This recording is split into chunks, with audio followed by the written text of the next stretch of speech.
Gikalipay sa bag-ong magtiayon nga silang Maribel Ulog Casimiro o Reggie Rom Casimiro. Human nga gikasal na gayud sila. Bisan sa simpleng seremonya lamang kung diin anaa sila sa conference room sa City Hall ug mismong si Jensen City Mayor Ronel Rivera ang mikasal kanila. Unta magkasinabtanay tapos i-center nato si God sa atong life. Para legal na gid. Tapos ning layo po sa legal po sa pananaw sa Ginoo. Gipagawa sa City Population Office nga anaa sa 80% sa mga nagapakasal karon civil wedding kung diin magpakasal sa huwes o sa mayor. 20% na lamang karon ang nagapakasal sa simbahan tungod sa kadako sa gasto.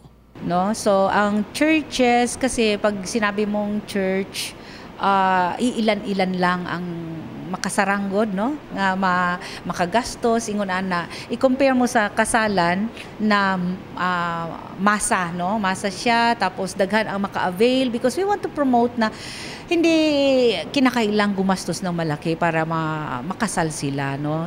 Misobra na usab kuno sila sa ilahang target karong bulan sa Disyembre pag-abot sa kasal tungod daghan na ang nagpa-schedule. Natay makitang bulk nga nagapakasal kasi dito sa among na may target, no, sa office na at least 1,000 couples ang among ma-facilitate for the kasalan in one semester.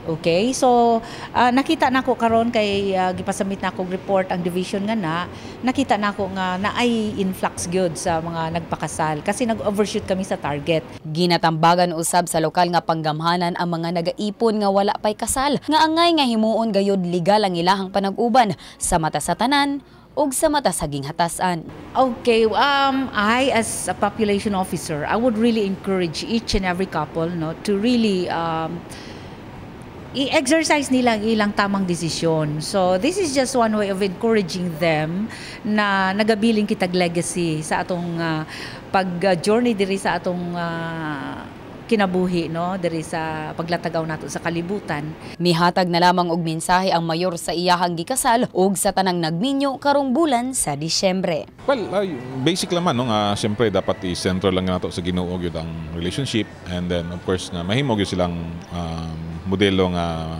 mamamayan nga magpuyo sa atong syudad. Abby Lorenzo, Brigada News.